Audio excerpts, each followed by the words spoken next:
Саламатсыздарбы, урматтуу кыргыз калкым. Бүгүнкү чыгарылышта биз О, Ö жана П тамгаларын жеке түшүндүрөбүз. Анда эмесе баштай берели. О тамгасына биринчи сөз Ом.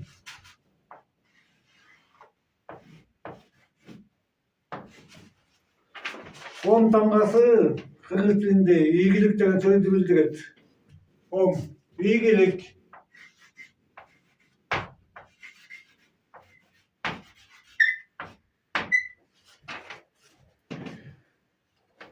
Эми омат деген сөздү алалы. Омат.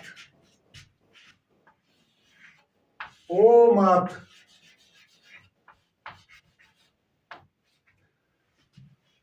Ом деген ийгилик деп айтпадымбы? Омат ушу ийгилик деген сөз менен эле бир, бирок омнат, ийгиликке мат. Ийгилик.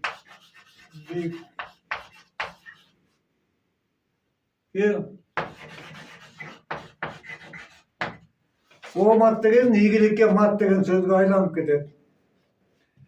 Эми Ом ийин деген жалпы баарыбыз эле баталып Ом ийин деп. Мына ошол сөздүн мааниси ушу Ом тамгасына, Ом сөзүнөн чыгып жатат. Мына азыр көрөбүз.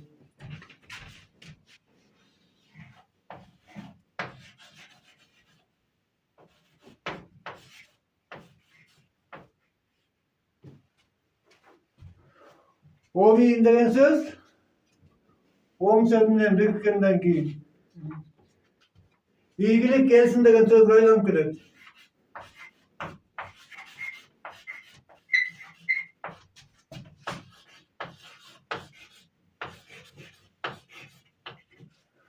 Ошон үчүн бата алганда жөн ар кайсыларга эле Ом ийин деген болбойт. Бул деген бир иш баштаарда, иш болордо алдын ала да, түштөн кийин эмес да. Көп эле иш бүткөндөн кийин Ом ийин деп коет эмес. Ом ийин деп бата берүү баягы иштин алдында кылынат. Ийгилик келсин деп туруп Ом ийин. Ом деген сөз ийгилик деп атпайбы? Омат, мына ийгиликке мат. Ом ийин ийгилик келсин деген сөз. Андан ары уланталы. Ушул эле Ом менен байланыштуу омуртка деген сөз.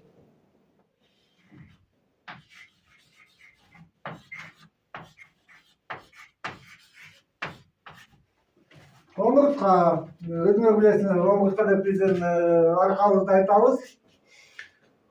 Омуртка мынакей ийгилик деген сөз болуп атпайбы? Ом деген сөз. Омуртка ийилме ар жак болот.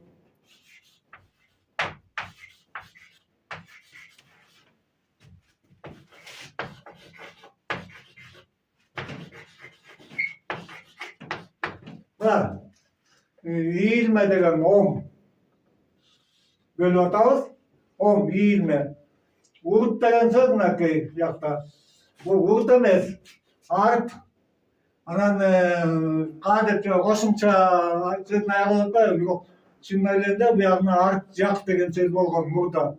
Бул унутулуп калган. Омуртка ийилме арт жакына ийилет. Ойгон деген сөздү алалы.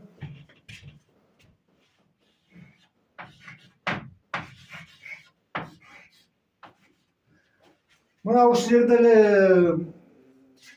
кыргыздар өз тилиңерди такыр билбесиңерди далилдеп койсок болот. Бар эле ойгон, ойгот, ойго деп айтып атат. Азыр мен түшүндүрүп берем, бул сөздү кантип, кандай кылып биз айтууга тийишпиз. Мына ойгон. Бул жерде көрсөт. Ой. Ойгон да башка ойгон. Ошон үчүн бирөө деген уктап атса, аны деген ойгот деп атпайбызбы? Же болбосо бирөө деген уктай деп мисалга. Ал ойго деп атабыз да, мына ойго.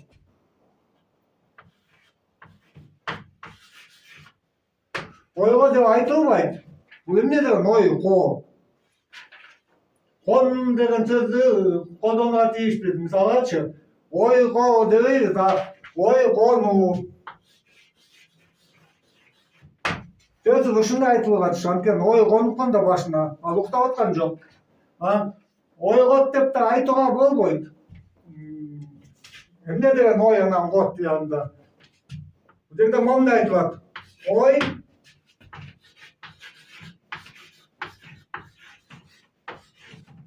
Ой кондур дейт башына. Ойгот деп айтылбайт кыргыз тилинде. Андан ары уланталы. Окуу деген сөздү алалы. Мен мисалга отуруп баягы окуп атам. Бирөө маанисин түшүнүп атабы? Баары эле ойлойт, баягы үн чыгарып мынакей окуу десе, бул ойгон, мээге ойгон, анан тиги бу деп окуп атат. Жок. Окуу деген сөз илгерки кыргыздын тилинде көздү ок деп аташкан. Ок деген сөздөн эмне окуга ясың? Белгилүү да бул. Орус тилинде ока деп өтүп кеткен, орус тилинде бул сөз. Ок деген сөз. Көз деген тиктегенде ок аткандай болот да, ошон үчүн ок деп аташкан көздү. Орустарга ока болуп өтүп кеткен. Ока деген андан барып туруп очиге өткөн, андан кийин очкиге өткөн, ошондой кете берген. Сөз орус тилинде да бузулган, бизде да бузулган. Анан окуу деген сөз өзү ушул жерде мына окуу деген сөз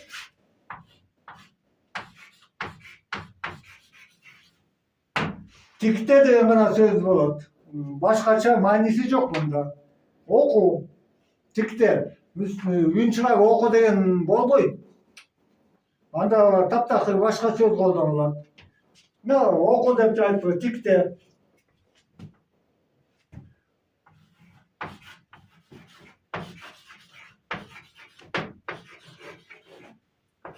Да, окугаю.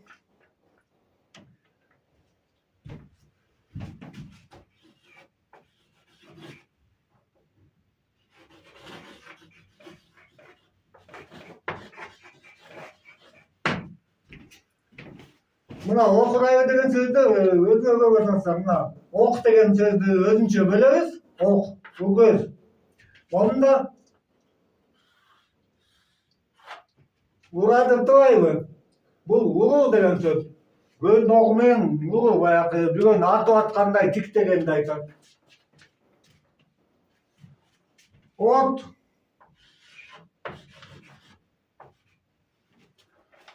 Мурдагы чыгарылыштарда мен айласыздан от жөнүндө айтууга тийиш болгом. Баягы жалын, алоо деген тамгаларды айтып атканда. Муну дагы кайталап кетейин. От деген сөз бул чөп деген сөз.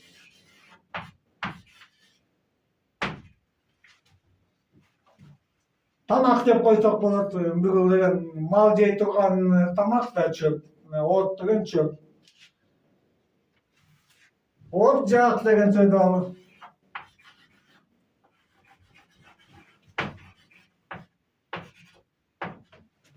Баягы тамыз деген сөздө баягы жыгачты болобу, эмнени же мешти болобу, тамыз деген сөз. От жак деп айтабыз азыр. Бирок мейли от деген азыр тактай туралы, силерге түшүнүктүү болуш үчүн алоо дебейчи. Жак деген сөз жак деп айтылбайт кыргыз тилинде. Оттук таш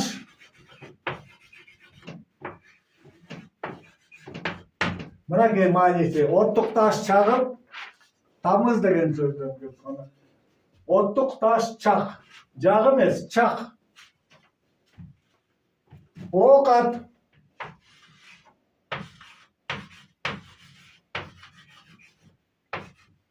Оокат десе эле элдин көбү жеп аткан тамакты элестетет, же болбосо бир кийим кечек, тамак аш, буюм бир нерселердин баары эле оокат дей берген. Жок, ал бири дагы айтсак оокатка кирбейт, бирөөнөн башка.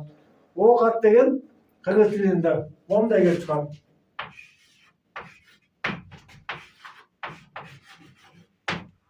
Былтык менен болобу, жаа менен болобу, ок ат деп атат. Ок ат. Бул деген ок аттанып алалы деген сөз туура. Бирок деген бул мергенчилик кылып атылып келген жаныбардын этин жегенде гана айтылат бул. Ок ат деп, ок аттанып, ок атып бир жаныбарды атып алды да, ошонун этин бышырып жегенде гана ок аттанды деп айтылат. Кимде ким ишенбесе буга, мына биздин ок ат деген сөз орус тилинде.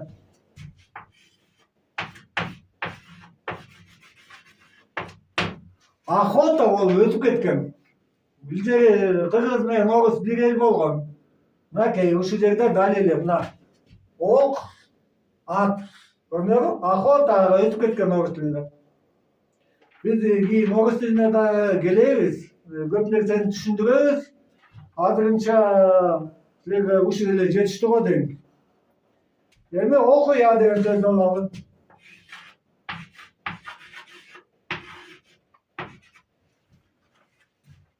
Окуя деген сөз кайта эле биздин жанакы көзүбүз жөнүндө сөз болуп атат. Ок. Тик дегенди айтып атпайбы? Ошон үчүн окуя деген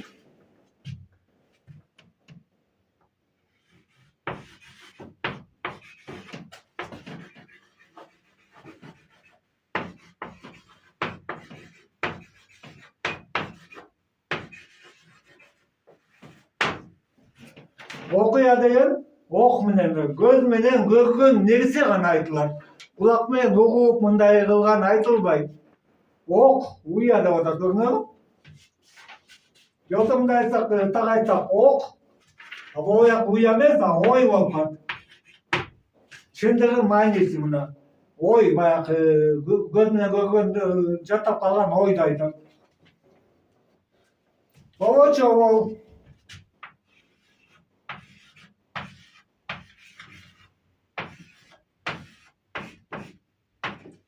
О жерде обочо бол деген сөздө мен ону сөзсүз түрдө чоң тамга менен кайсы жагында болбосун чоң тамга менен жазууга тийишмин.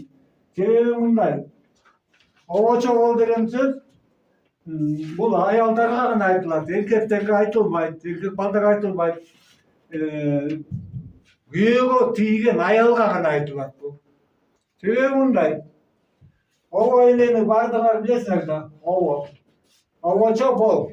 Обо энече бол деп айтылып атат. Баягы эркектин алдына чыкпа, жанына турба, кичине мындай артыраак жакта бас деген. Анткени кыргыз элинде илгертен салттын башы деп коет, макал бар. Эркек сел, аял көл дейт. Эркек алдыда жүрөт, изилдеп, бир нерсе таап, жасап, жаңылык таап, ошонун баардыгын аялга өткөрүп берчү. Аял аны көл сымал жаттап калып, анан ошо өзүнө балдарды сугарып тарбиялаган. Өзүнө баягы эркектер берген билимдерди балдарга өткөрчү аялдар. Азыр унутулуп калды ал салттын баары. Анан обочо деген сөз деген баары эле четте, жолдун чети, жоксо тияка бол деп. Жолдун чети деп атканымда обочо деген баягы орус тилинде обочина болуп чыгып кеткен мына.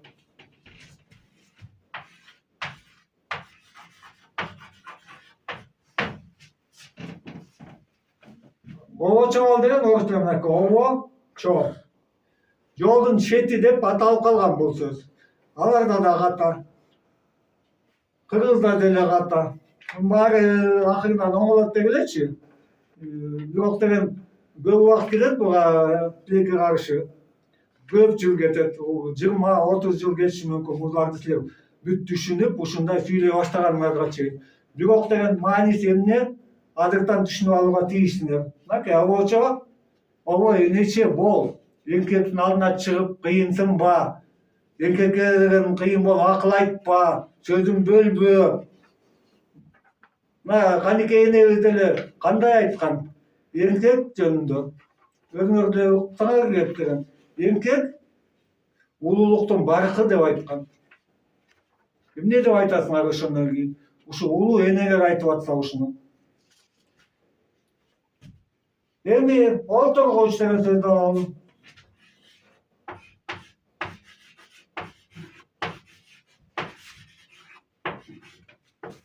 Олторгоч кадимки эле киши отура турган отургуч жөнүндө сөз болуп атат. Emне деген олтургуч, ешким билбейт. Өз мааниси мондай. Ала, ала, кишинин аласы.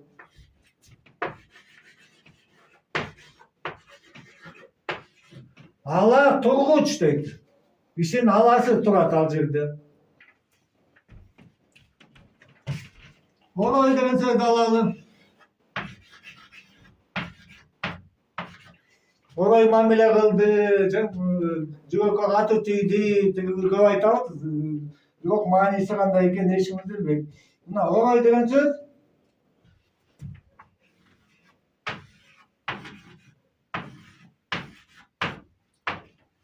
ой дейт, оор. Бул деген мындай да, бирөөнө жаман сөз айтып, катуу айтып дегенде эмес. Бул деген кишилер түшүнгүс ойлорду айтуу болуп атат. Мисалы мен азыр орой деп койсоңор болот. Мен ой берип атам. Ойлонто турган. Көбүңөр деген чыдабайсыңар азыр бул жерге. Кыргыздын азыр алсак, мынакей мен киргизип атам да буларды интернетке. Өзүңөр карагылачы канча киши карап атат. Себеби эмнеде? Бул ойду көтөрө турган кишилер бирин серин эле Кыргызстан боюнча алсак 1%га да жетпейт экен. 0 деп туруп анан ошондо чыгып атат. Эсебин чыгарып көрсөм, кыргыздар деген азыр даяр эмес болууга. Бирок деген азыртан өз тилибизди оңдоп тигип албасак болбойт. Себеби мына президент өзү проект баштабадыбы, Тилимпоз деген. Кандайча тилимпоз болосуңар, кандайча илимпоз болосуңар, эгер өз тилиңерди билбесеңер деп. Ошон үчүн мен силерге түшүнөт. Орой деген сөз орой. Силер деген көтөрө албаган ой, түшүнө албаган ой. Оңой деген сөздү алалы.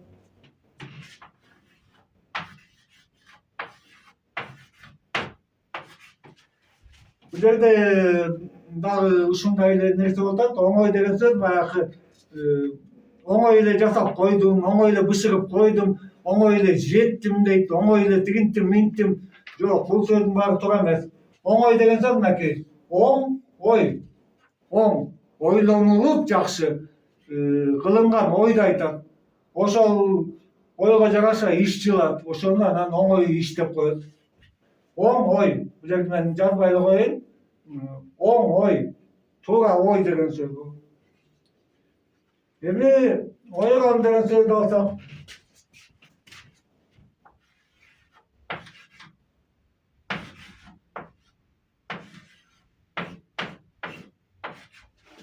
мына ойгон болду, жыгылды, булады деп айтышат го көп. Ошону айтабыз. Ойгон деген мондай чечмеленет.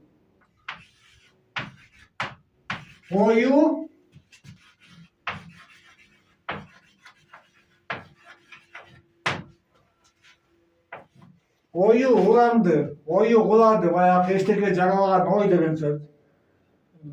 Бар да адамдар тигинте коем, минте коем деп эле баягы эч даярдыгы жок баштайт го ишти.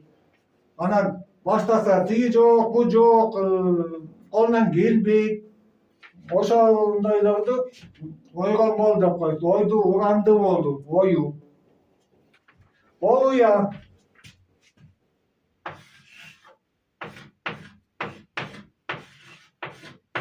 Мен силерге түшүнүктүү болушун я тамгасы менен жазып атам. Түгөлбай Сыдыкбеков агабыз өз убагында китеп жазды эле кыргыз тили жөнүндө. Ошондо деген ал да айтып кеткен. Биздин кыргыз тилине Атабекен согушка чейин болсо эле бизде жок тамгаларды е деген тамганы, ю, яны киргизишкен. Бизде деген я деген тамга 3 тамгадан турат да. И, ый, анан а, и, а. Баягы бирөө чыкырса я дейбиз го. Анан ю деген тамга дагы а, ый, у. Ошол сыяктуу да анан бизде көнүп алып я тамгасын, ю тамгасын жазып атабыз биз азырынча. Бирок бул кетет. Ё тамгасы да кетет. Ё тамгасы кыргыз тилинин ö тамгасы. Ö тамгасы орус тилинде ё тамга өтүп кеткен. Ol ya деген сөздүн маанисин алсак, мурда деген болгон мындай убактар. Ал деген сөз ол деп айтуу. Ол киши, ол уюм, ол мал деп болгон ошондо бизде. Кыпчактар менен жұрт алардан өттү, тиякта өттү, ошентип аралашып тил өзгөргөн, ошон үчүн ол деген сөз азыркы боюнча. Ал деген сөз. Уя деген сөз бул жерде. Ой деген сөз. Ал ой. Бир азыркыча айтканда, ал ойчул болуп калат. Мына туугандар, өзүлөрү көрүп атасыңар, кыргыз тилинин мааниси чынында эле таптакыр башкача. Көнүп алган адат боюнча сүйлөй бергиле. Мен каршылыгым жок буга. Эч ким дагы каршылык кылбайт. Бирок деген сөздүн мааниси эмнеде экенин билүүгө тийишсиңер. Азыр тактаны өчүрөлү дагы, андан ары уланталы. О тамгасын бүттүк. Эми кыргызстан тилинде одон кийин Ö тамгасы турат, билесиңер. Ö тамгасына өтөбүз. Өнүү.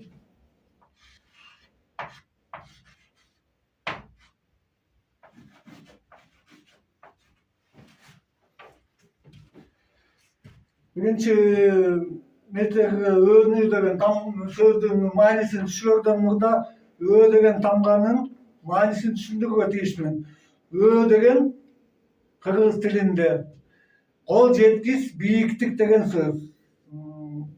Өмүр деген ошон үчүн өлүм, өз, ушу Öдөн башталган тамганын баары эле абдан чоң бийиктикке багыттачу сөздөр. Ошон үчүн Ö деген кол жеткис, бийиктик. Эми ошого байланыштуу өнүү деген сөз, өн деген сөз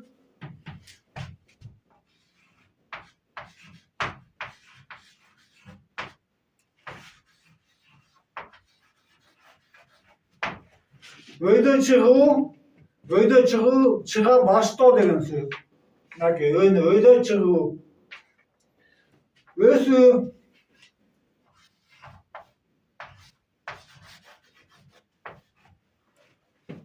Өсүү дагы Ö деген тамга менен болгондуктан бул бийиктөө болуп калат.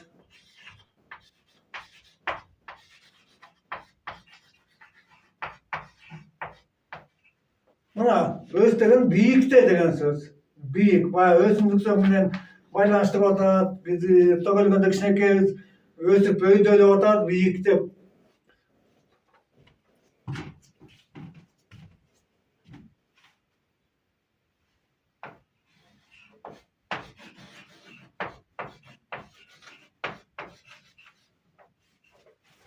Өнөкөт деген сөздү алалы.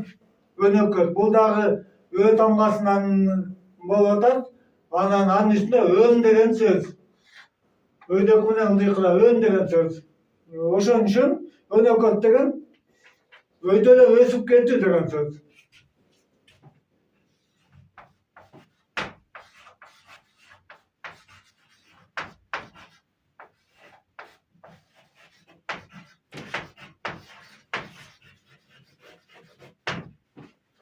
Өйдөлө өсүп кетти. Ошон үчүн оору дагы өсөт да.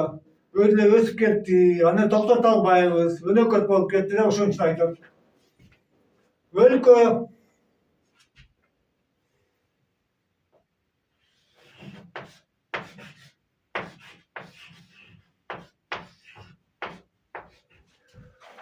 Өлкө деген эмне деп сураса, баары эле баягы бир эл турган жер деп айтат. Бул туура, бирок эмне үчүн өл деп айтып атышат? Бул деген туура эмес мааниге өтүп кеткен да. Бул деген мындай айтылат өзү.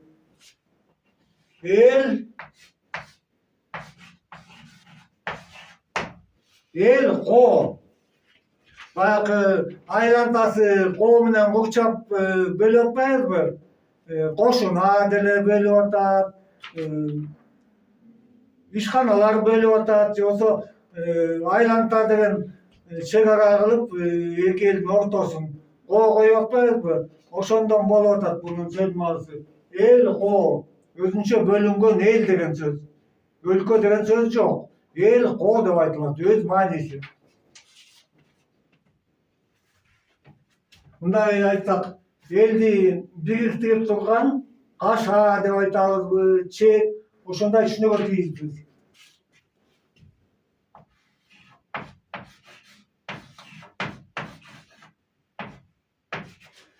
Өнөр деген сөздү алалы, өнөрчүлүк кылабыз, иш кылабыз. Мунун мааниси деле ушу өн деген сөздөн. Ошондо бул экиге бөлүнөт. Эки сөздөн турат. Өнөр деген өн, өр. Өр деген сөз дагы бийиктик менен байланыштуу болуп атат, баягы өйдөгө кетүү. Ошон үчүн өнөр деген сөздүн мааниси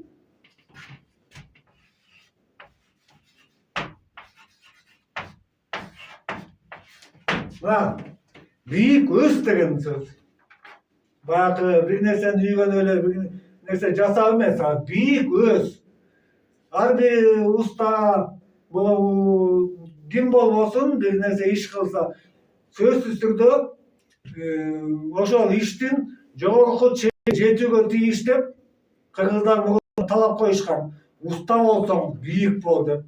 Азыр уста деп кимди айтабыз? Эптеп эле бир сварка алып эле бир чымчыды эптеп, бир болгарка чыктырып мурда темир кесиптен кыйын эле. Мен бала чактарымда баягы зубило менен алып киреген темирлер кесчү, же болбосо темир кескен ножовка менен кесип, аябагандай кыйынчылык менен бүтчү иш. Азыр эмне? Кесе коет, бүтүп атат, чампалап, мен устамын дейт.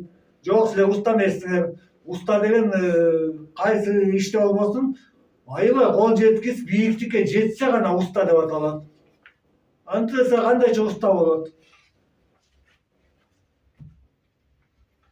Өйдө бол деген сөздү алалы.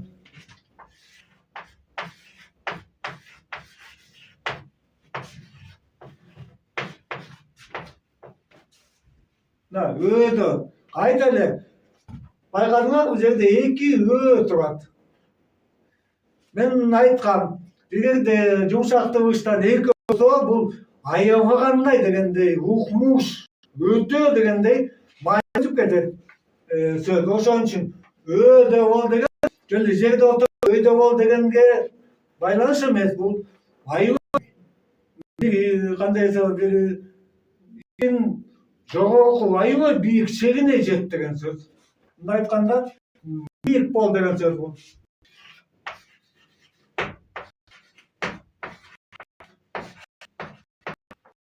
Мына сөздүн мааниси ушундай. Өчү деген сөз.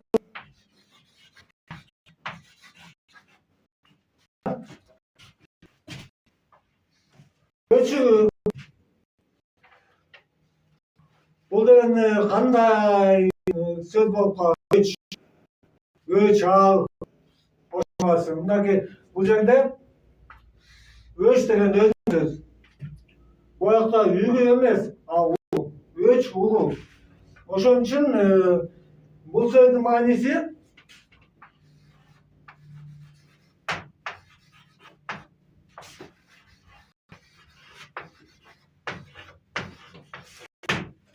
бийик чыгар болуп калат. Өч деген сөз. Үчүн бийик чыгар. Кимде бийик чыгар болот? Анда өч кишиге башка бул өчүр дейт. Жок, өчүр болбойт муну. Чыгар бул түзөндө айтылат.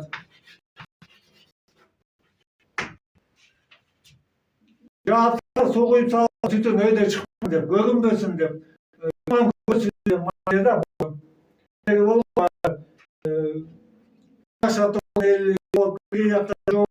Жоо чаап кетип атчу. Ошол от жакканда үстүнө түтүн деген жабаган суу бактары менен жаап түндү, көрүнбөсүн деп өчүр ошо.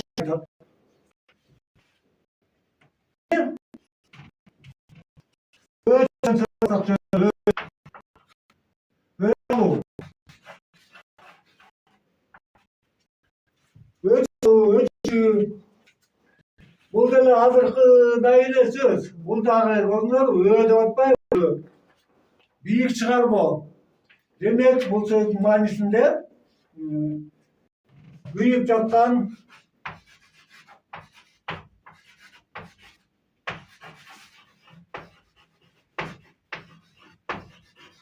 жанды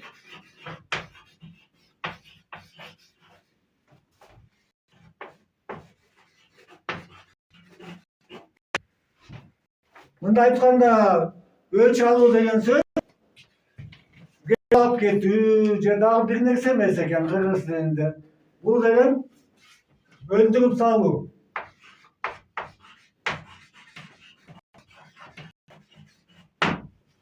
Жанды өчүрүү бул өлтүрүү. Маанисин тапканга. Өч деген сөздү алсак,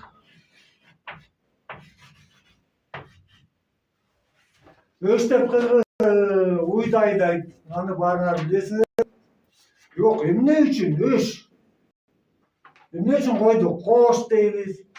Uşularda da mani var da. Sözlerde. Öş degen söz Kırgızların buradaki öz dilinde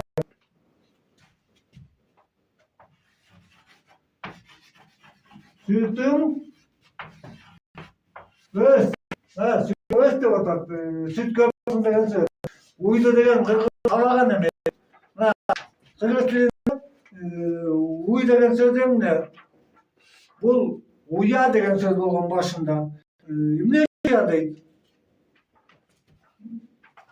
Мен муну деген азыр толук түшүндүрүп бере албайм. Кичине эртерээк да булчу. Кийинки чыгарыштарда айтам. Уйду ыйык дешкен. Ошо кыргыздардан Индиядагы уй ыйык мал аны кубалаган койуп дүкөнгө кирип дагы эчтеке кылышпайт. Мына уйга чыныгы мамиле ошондой болгон бизде. Уйду хорова деп айткан кыргыздар. Хорова. Хорова деген сөз орус тилине корова болуп чыгып кетти. Индияда ыйык мал болуп чыгып кетти. Анан кыргызда бир макал бар. Ошону азыр эч бир кыргыз билбейт экен. Түшүнүп дагы кыргыздары жылкынын этин жешкен эмес, уйдун этин жешкен эмес. Кийин гана пайда болгон салтта ага чейин кыргызда мындай макал болгон. Ата ордуна карма, уйду ордуна карма. Эмне үчүн? Ат, жылкы жумуштардын баарын кылып элге, элдин канаты болуп, жигиттин канаты дейт да жылкыны. Адам кыргыздарды элемес адамдардын баарын баккан бул жылкы. Ошон үчүн ата ордуна карма деген. Алда ыйык мал, аны сойбо деген, тийбе деген, өлтүрбө деген. Атага мамиле кыл деген. Уйду болсо эне карма дегени кыргызда дагы бир макал болгон. Эмненин сүтүн ичсең, ошол сенин энең деген. Азыр эмне үчүн эч ким билбейсиң муну? Келсең эле баарын союп, эт кылып жеп атасыңар. Уй дегендин сүтүн ичип атасыңар. Бул деген силерге эне болуп берип атат. Анан энеңерди соесуңар. Ошондой айтышкан башка элдерди тарбиялаганда кыргыздар. Бирок ал убак өтүп кетти. Азыр мындай сөздү айтсам, көбү деген чачын жулаткан өзүнүн бул эмне деп тантып атат деп. Жок, бирок чындык ушундай. Уйду корова деген. Корова деп баягы коргулба деп. Эне да алды. Анан үч деп баягы кымчы менен сабап, шапалак менен сабап айдаган эмес. Бул сүтүң өз деп атат. Өч дегенди. Кандай түшүнсөңөр ошондой түшүнгүлө. Мен деген силерге таңылабайм. Мен болгону сөздөрдүн маанисин силерге түшүндүрүп атам. Өз тилиңерди билип алчу деп. Анан көп жерде эле деген башка элдерден кирген сөздөр бар. Бирок бул биздин сөз башка элге барып кайта биздип келген. Анан алардын маанисин ага албетте убакыт кетет. Бул бир чыгарылышта баарын нерселерди айтып бере албайм. Андан уланталы.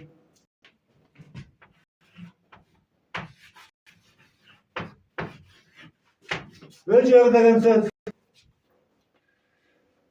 Öjör dese эле андан кайтпаган, анан тигиндей деп эле түшүнө беришет.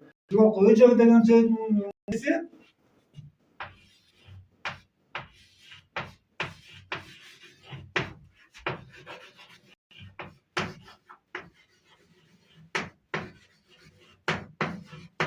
На, öýdө, burada ö деген öýdө эле бийик. Жörde kıskaça айтышкан. Бизде mö деп, андан lö деп, буга менен кошулуп, баягы жörde дегенди эч ким түшүнбөй калды. Азыр öýdө жörмө эле болуп калды. Көпчүлүккө катуу тийип калып атат го дейм. Ага таарынычыңар болбосун. Мурдакы чыгарыштардын биринде кытасын деп атканымда камсыздоо деген сөздүн маанисин айтып бердим беле. Эмнеге политик таарынасыңар, ачууланасыңар деп. Тигини камсыздайбыз деп пайда кыласыңар дагы. Аныңарды аткарбайсыңар деп таарынасыңар деп айткан. Политиктер өздөрү эле айтпайбы? Камсыз кылабыз, камы жок кылабыз депчи. Силерге эчтеке бербейбиз деп. Анан ошо камсыз кылганын карап атат. Эч жардам бербей, эчтеке кылбай деп. Эми азыркы политиктерге айтпайбыз, азыркылар чуркап атат. Өзгөчө президент абдан чуркап атат. Аны билесиңер, ошон үчүн көрүнөт маанисин кандай бузулуп кетет. Камсыз деп атат. Мына ошондо бул жерлерде дагы сөздүн мааниси бузулуп кеткен. Bunun manilerini biz açıp alууга тийишпиз. Жөн эле тилибизде оңдоп эмне деп атканыбызды түшүнүп ал деген эле сөз. Эми аялдарга арналган сөздү айтам мен.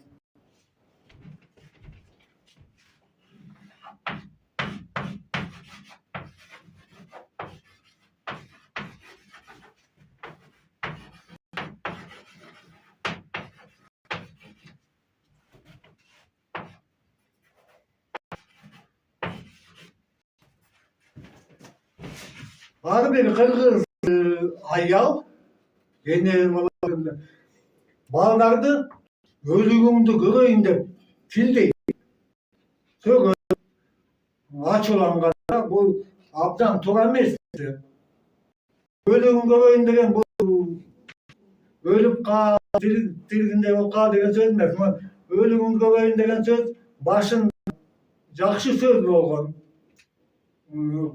Бирок муну азыр аялдар деген түшүнбөй, өлүп кал, тиригиңди көрөйүн, эмнеге айлантып атат. Бирок деген маанисин түшүнбөй туруп сүйлөбөгүлө. Өлүгүңдү деген эки өө менен айтылат. Өлүгүңдү көрөйүн деп айтылат. Өлүгүңдү. Бул эмне? Бийик өскөнүңдү көрөйүн деген сөз. Бийик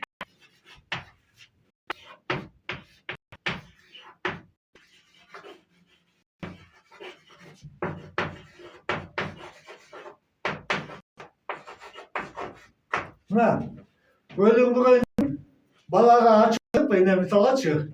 Ой, дейсиң го кыялым. Бийик өскөнүңдү көрөйүн деп айтып атат. Өсөр экенсиң, байкуш. Ушуну аялдар жаттап алгылачы. Келип эле сөйлөп кеткенсиздер. Эмне деп атканыңарды билбей. Анан мен дагы өлүп кал, тигинтип кал деп айтпай эле койгула. Бул деген бийик өсүп кал деген сөзүңөр өңгө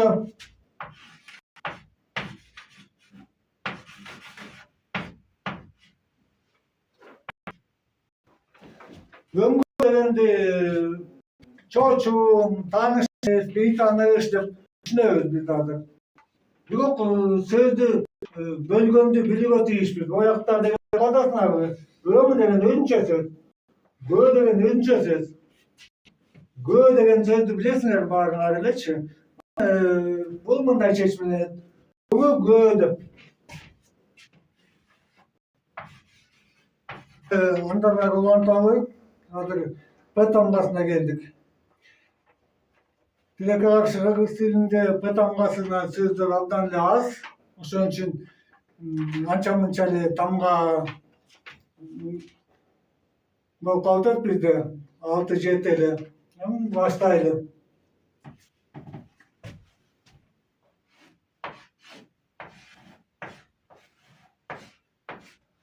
Па деген тамга сөз. Кыргыздардын тилинде өзгөрүүлөр болгон, көп жолу ар кандай сүйлөгөнбүз. Анан чыныгы кыргыз тилинде буу деген сөз, буу кайнаган суудан чыгып аткан буу па деп айтылыптыр. Азыр буу деп айтабыз. Орусда мурдагы бир чыгарышта түшүндүрдүм. Па деген сөз полетко өтүп кеткен орус тилинде. Буу деген булут деген сөз полетко орус тилинде. Ошондон па деп айтылат. Энелер азыр деле колуң күйөт, па деп айтасыңар. Абдан көп. Ысык деп. Бул ысык деген сөз эмес. Па деген буу деген сөз. Энелер ушуну аябай билип жүрсөңөр, ысык чайнектен чыгып аткан бууга, мисалга, же бир жерден чыгып аткан бууга колуң күйөт. Ошондо па дейсиңер. Башка айтпай эле койгула. Паана.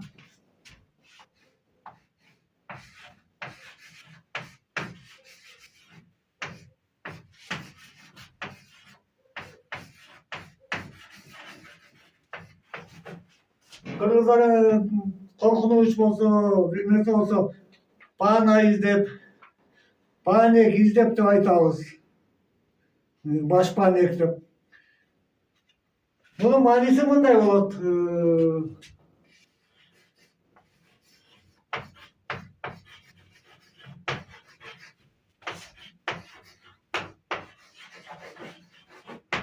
Мына болгонун мааниси ушундай: ысыктан качуу, буудан качуу. Башкача маани жок буякта. Согуш болуп атса, баш паанек издеп тиги өлкөгө качты, буга качты деп айтып атпайбы? Булар кайсы буудан качып атат? Башкача айтылууга тийиш анда. Па деген сөз буу, ошон паанек деген паана, ысыктан качуу болот, буудан. Башкача мааниси жок. Ушу па менен дагы бир сөз бизде байланышта кыргыз тилинде. Бул мындай.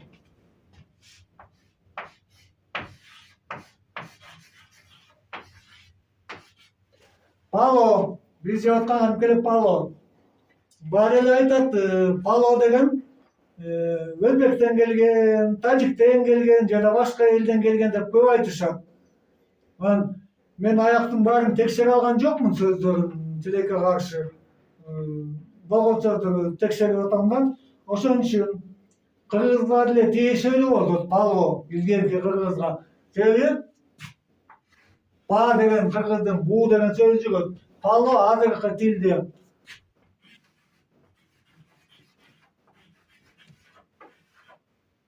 мына бууло деп коет. Бууга бышырат да пало, күрүч сабизи менен. Мына бууло кыргызга эле тиешелүү. Эми перзент деген сөздү алалы.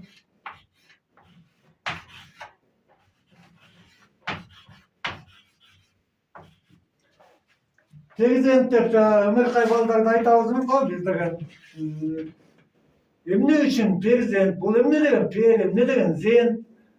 Эч кимдин иши жок, эч ким издебейт. Ушинтип сүйлөй беребиз.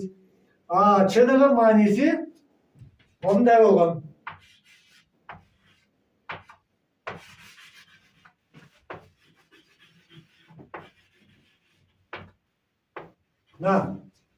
Пери жан, перидей таза, перидей ак.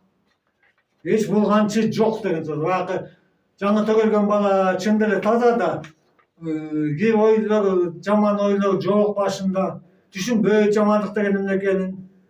Ошон үчүн пери жан деп айтышкан кыргыздар буну. Анан ал өзгө бизде кыргыз тилинин ушундай өзгөрүп бузулуп кетишинин бир себеби кыргыздар башка бөтөн элдерден аял алгандыгында да болуп атат. Негизги себеп ушул. Мисалга Кытайдан аял алды дейли бир кыргыз жигит. ал аял деген түшүнбөйт да кыргыздын сөзүн, маанисин да түшүнбөйт. Анан өзгөртүп эле өз тилинден бир нерсе кошуп мындай чабыштырып атып, анан тил ушинтип эле бузулуп кетет, өзгөрүп. Мынакей мааниси эмне болуп калган. Перзент деген сөздү пери жанды перзентке айлантып кетишкен. Дагы мурдакы чыгарыштарда айтпадымбы? Жезде деген сөз жаш ата болгон, мисалы. Жеңе деген жаңы эне болгон. Мына аларды айта албай өзүнчө башка кылып сүйлөшкөн бал. Ошол энеден жанакы деп айтпадымбы? Топтолго эне айткан сөздү балдар сүйлөп, анан чоң кишилер да сүйлөп кетет. Анан бүттү сөз бузулат. Мисалга айттым эле мурдакы чыгарылышта, орустун аялдары орус тилин бала тилге айлантып ташташкан деп. Билесиңер, картошечка, колбаска, лучок, ушундай кичинекей бала менен мальчишка, тигиндей мындай депчи, спатенький деп ушундай сүйлөп атып, кичинекей балдар ошону жаттап алат дагы, анан чоңойгондо дагы бүт сөздү ошондой сүйлөп, анан орус тилинин сөздөрүнүн көпчүлүгү бала тилге айланып калган. Мына өзүңөр картошечка, бул эмне мындай кичинекей картошка, лучок дейт, ал да кичинекей пиязбы. Анан колбаска дейт, эми колбаска эмне, сөл жандай кичинекей колбасабы. Көрдүңөрбү тил кандай бузулат? Байкаш керек бул жерде. Аялдар өзгөчө, силер сөздү так айтууга тийиштиңер. Балдарга кичинекей бала менен сүйлөшкөнчө кичинекей ичке үй менен сүйлөшүп, тиги болгон болбойт. Азыр эле байкагылачы, момундай болгон зоң койгон аял чыйылдап ичке үн менен кичинекей балача сүйлөп атат. Бул мынакей эне деген ошон чыйылдап кичинекей бала эмес, эңкелетип ичке үн менен сүйлөгөндүктөн кичинекей бала, кыз чоңойгондо дагы ошондой үн менен сүйлөп атат. Кичинекей бала өңдөнүп, интонациясы ошо болуп сакталып калат. Көрдүңөрбү, эмнеге алып келип калат? Энелер, сөздүн тазаланышы азыр силерден. Мына эркек сел деп атат, биз беребиз. Ушуларды жаттап калгыла дагы тактап, анан балдарга ушу сөздөрдү так даана берүүгө тийиштиңер. Антпесе сөздөрдүн мааниси бузулуп, ушу боюнча кала берет. Башка эч кандай айла жок. Эми пай деген сөздү алалы.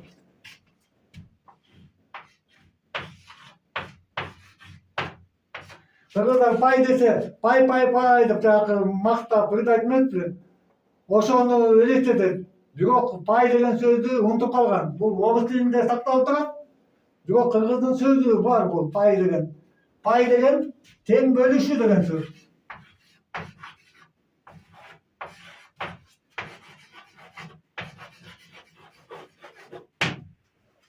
Тең бөлүшүү. Менде бир нерсе болсо пай кылып баягы теңин деген. Ушу пай деген сөз кыргызда пайда деген сөзгө өтүп кеткен, мисалы мына.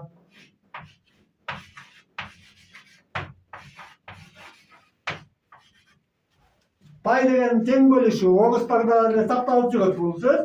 На паях деп коет.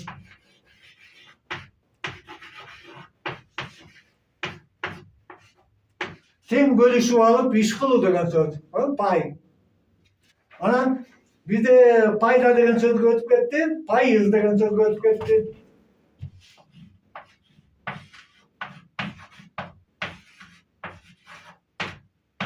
Мен муну кандай түшүнсөк болот? Пайда деген сөздү бирөөнүкү эле монтип эле ала бери болуп калбадыбы? Топтомалуу. Пайда деген сөз бул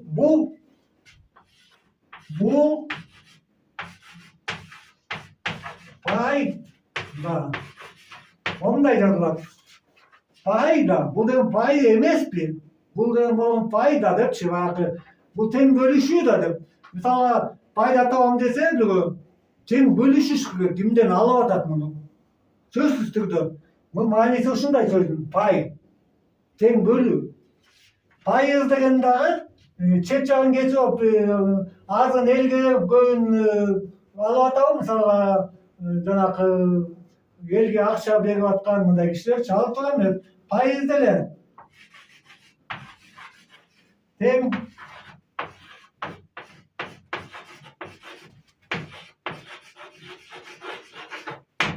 Тең бөлүп алуу деген сөз бар. Так өзүнүн мааниси. Бизде жанагы расставщик дегендер бар эмеспи? Мисалга деген 1000 сом берет. Анан деген 1000 сомдон кийин кайтарып берсең, үстүнө дагы мынча акча төлөйсүң дейт. Пайызгычы, процент деп. Пайыз деген тең бөлүшүү болуп атпайбы? Бул берген акчаны теңин берип, тең сеники, тең меники деп. Башкача маани жок бул жерде. Кыргыз туугандар. Кыргыз тили ушундай. Маанилери башка. Кандай кабыл аласыңар?